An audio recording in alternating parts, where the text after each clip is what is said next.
எல்லோருக்கும் வணக்கம். நம்ம மதுரை மீனாட்சி அம்மன் கோவில் கோபுரங்கள்லேயே மிக உயரமான கோபுரம் எது அப்படிங்கிற தகவலை தான் இன்றைக்கி நீங்கள் தெரிஞ்சுக்க இருக்கீங்க. நம்ம மீனாட்சி அம்மன் கோவில் கோபுரம் எல்லாமே மிக உயர்ந்த கோபுரம் தான். அதுலேயே பெரிய கோபுரம் எது அப்படின்னா தெற்கு கோபுரம் தான்.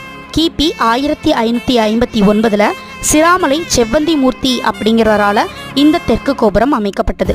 160 அடி உயரம், அடித்தள நீளம் 108 அடி, அகலம் 67 அடி.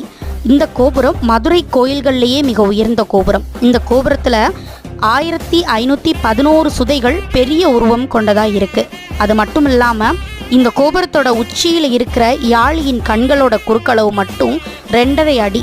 பிற பகுதிகள் எவ்வளோ பெருசு அப்படிங்கிறத நீங்களே யோசிச்சுக்கோங்க. இவ்வளோ பெரிய கோபுரம் நம்ம ஊரில் இருக்குன்றது நமக்கு பெருமை தானே. அதோட மதுரை சித்திரை திருவிழா வீடியோவுக்கு ஆதரவு கொடுத்தவங்க எல்லாருக்கும் ரொம்ப நன்றி. தொடர்ந்து சப்போர்ட் பண்ணுங்கள். நன்றி.